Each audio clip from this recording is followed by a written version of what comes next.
And you're welcome back to Business Life. Now, businesses without data protection license may not be able to bid for government contracts going forward. That's the directive from the Data Protection Commission in collaboration with the Public Procurement Authority. Now, the Data Protection Act mandates all firms to obtain data protection license before beginning operations. There's more in the following report.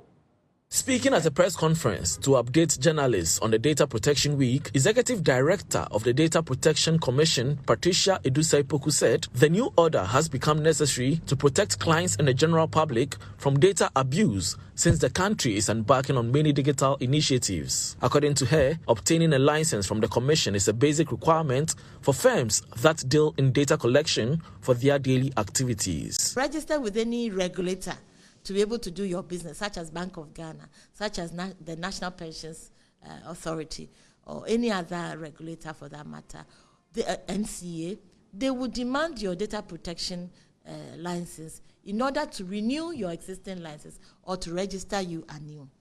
That way, if you haven't registered with the Commission, you find yourself needing to come and register with us during the course of the year or as soon as your license is due for renewal.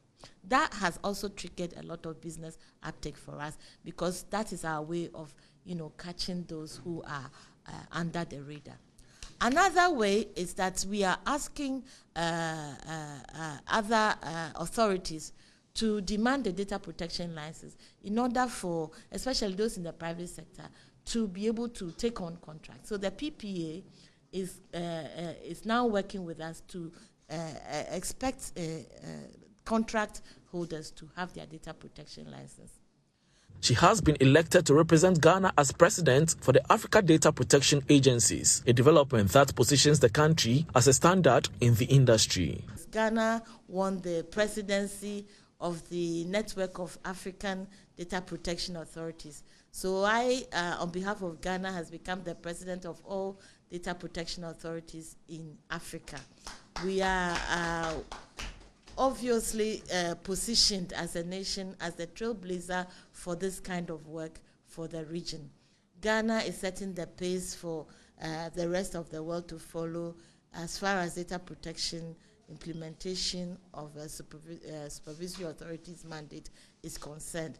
It puts us in a position to also set a good example for the region and to work with our key stakeholders to ensure that there's a proper standardized way of delivering the data protection mandate, to ensure a consistency of delivering and also setting the standard for the region by which the region will know what to do in terms of delivering the mandate. The Commission will be engaging chief executives of data collection firms as part of the week's celebration in Accra. Now, Ghana's exports were undervalued by an estimated $8.3 billion between 2011 and 2017. This is according to the research findings by a consortium including Institute of Statistical, Social and Economic Research. There's more in the following report.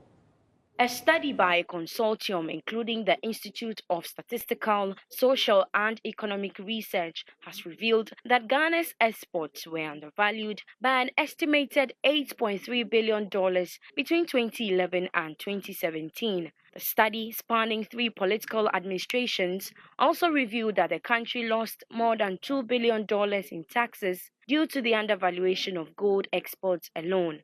ISE and its partners, including the Graduate Institute of Geneva, undertook the study as part of Curbing Illicit Financial Flow Research project funded by the Swiss Program for Research on Global Issues for Development. Here, a senior economics researcher at ISE and member of the research team, Dr. Ama Ahinikujo. We estimated that gold was abnormally undervalued. I'm not sure whether you can see. Abnormally undervalued at about 8.3 billion USD at constant prices, and the base year is 2011. Our study was between 2011 to 2017. And in current prices, this is about 3.8 billion USD. This constitutes approximately 11% of the total value of gold exported during this period.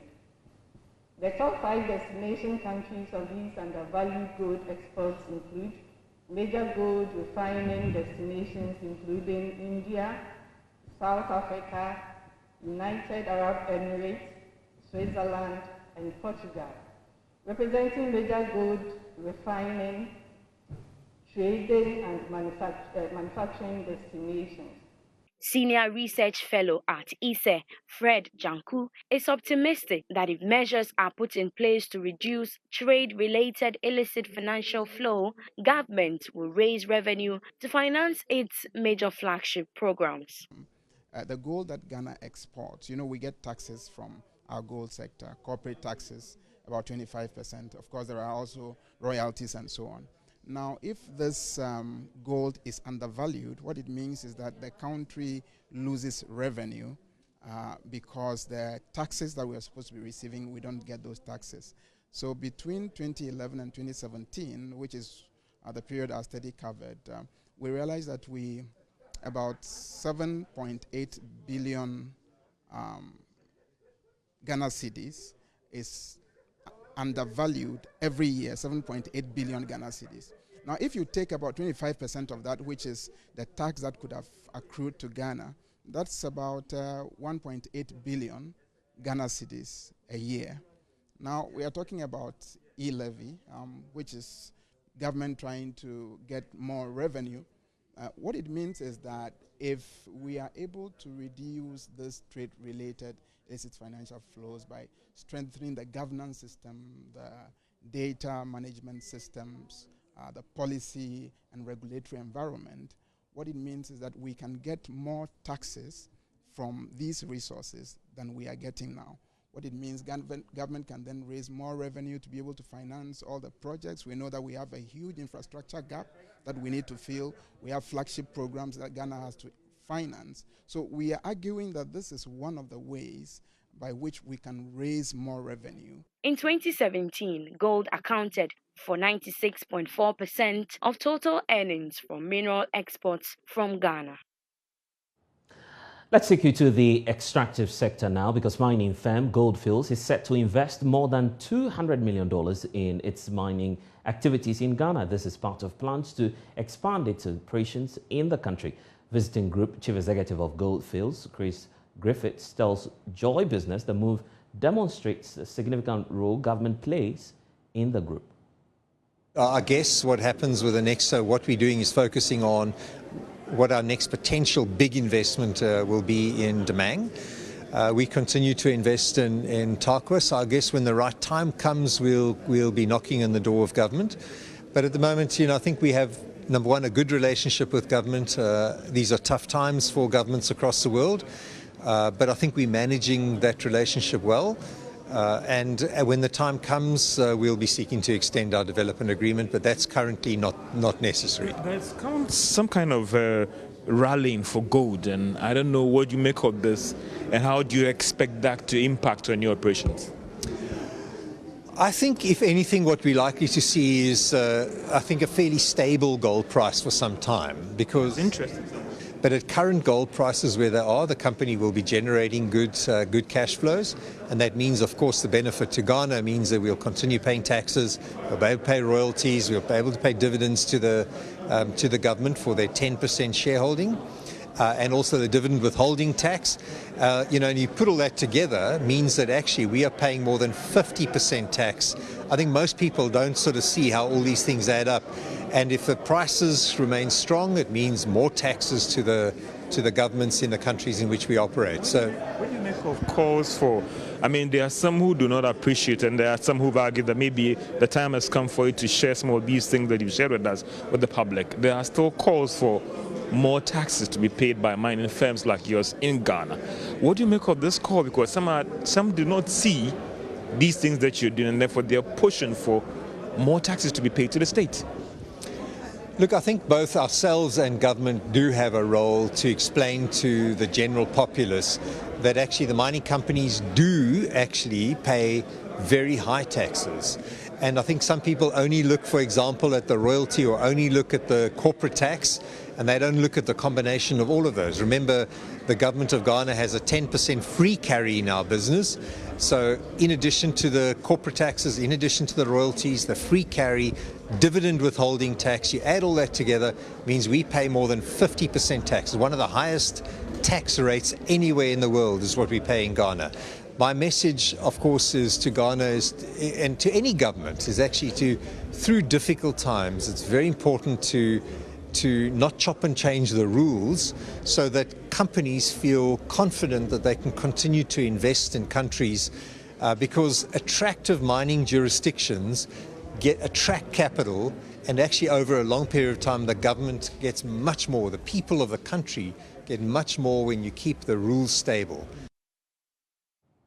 In a separate development, Goldfields Ghana has indicated that it does not underdeclare its gold exports outside the country. This follows recent reports that the country over the years has been underdeclaring its exports. Joshua Motiti is the acting head of the West African operations at Goldfields. Goldfields is not supplied by the company in question. However, I think what we all are interested in is the completion of the investigation and learning whatever lessons we all need to learn out of it to improve on our practices. Like I said in my presentation, this is the first time in my 25 years of experience that something of this sort has happened, which indicates that our regulations around explosive handling, storage and transportation is actually quite watertight. So it would be good for us as an industry to learn from the investigation and see what else we could do to improve on the situation. With respect to Goldfields itself, we don't use the company in question you mentioned, so we don't expect any negative impact on our operations. Mr. Social and Economic Research published a report that assessed exports over a long period, and it came out that gold was one. These were being underdeclared. Are you worried as a major player in this industry about this report? To be honest, I haven't seen the report, so I can't really talk about the veracity of the report. What I can talk about is Goldfields. As a public listed company, we don't underdeclare production, period. And we are, participants in initiatives on pay, declaration of whatever you pay. We're participants of that through the chamber, and our doors are really open for everybody to scrutinize what we produce and what we report. And I can tell you categorically that we don't underreport, and I'm not going to stay here and say others underreport because I do not know. You're still watching Business Live. Still to come on the Joy Business Van, we'll tell you about Smart App, the innovation that is helping to tackle child security lapses in schools and giving parents more control.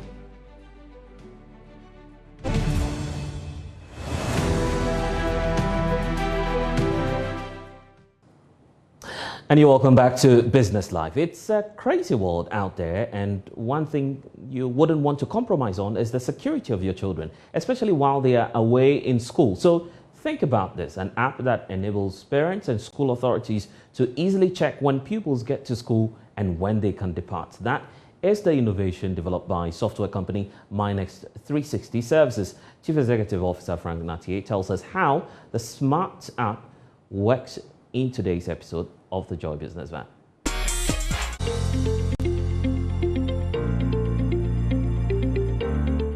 As a parent, first of all, I'm very big on security. So when it comes to my son or my children, I don't play.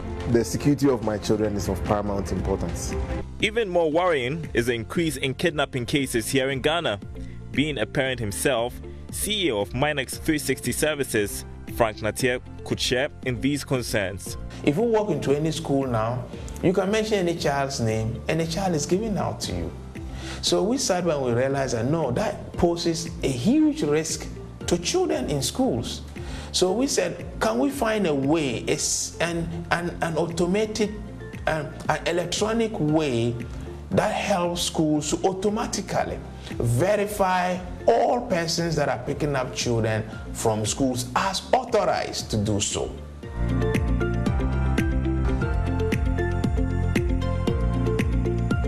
In 2019, Smarts app was launched. So today we are going to introduce to you 3 apps. So 3 apps that gives you peace of mind with your child's security in school, gives you absolute convenience, makes schools smarter than ever in all aspects of their operations. Actually, these are not 3 apps. It is 1 app.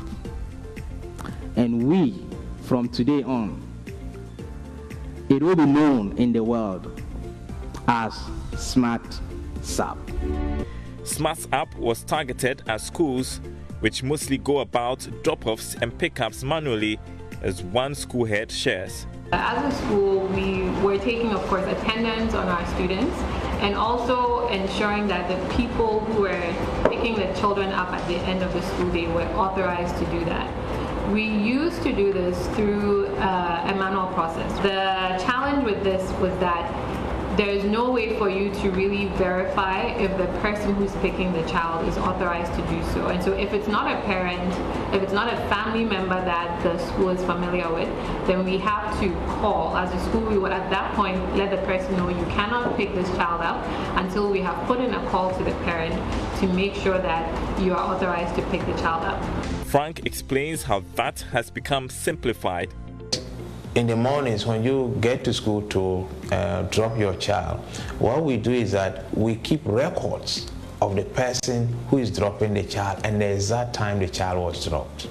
If the children go to school by themselves, when they get there, the app is able to register the time that they checked into school. Now, when you are going to pick up the child in the afternoon, whether you are going to do that yourself or you are sending somebody to do that on your behalf, the app is able to automatically verify that this person is actually authorized by you to pick up the child. And when that happens, when the pickup happens, the app automatically prompts the parents to let them know that this person just picked up your child. Verification is done by generating a QR code. A school staff scans to confirm, then the pupil is allowed in or out. A convenience for parents. When it's time to pick him up, I just let the school know that I'm on my way by clicking just one button that says on my way, and by the time I get there, he's all dressed, prepped, and ready to be picked up. It's a very short. For my end, by closing time, we use it on my way, so that is it. So you click on my way, and then you have the various pop-ups. So you realize that at this side, if the parent is on their way, it's blue, and the parents are arriving, getting very close, it turns green. So you can see the parents who activated on my way. If the parent is getting close, they change from blue to green. Teachers are also able to access it on their phone. Very simple. Smarts app is also helping ease the traffic congestion usually experienced around school locations at the time of pickup and drop-off. So how do schools sign up? Usually our process starts with a free demo to you, the school. So we first start with understanding what you want to achieve as a school. And now the second is that we have a free demo with you, so you see the way the app works.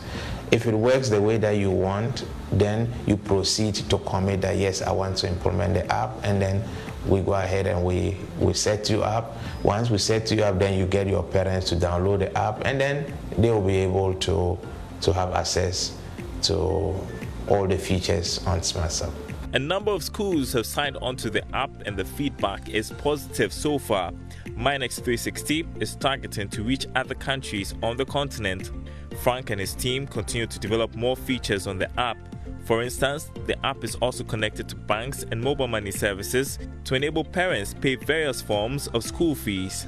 Smarts app opens a well of possibilities to the kind of engagement that exists between the schools and their parents. And also it takes the school service delivery to a completely new level. No time to gamble with your child's security. Check out smartsap.com.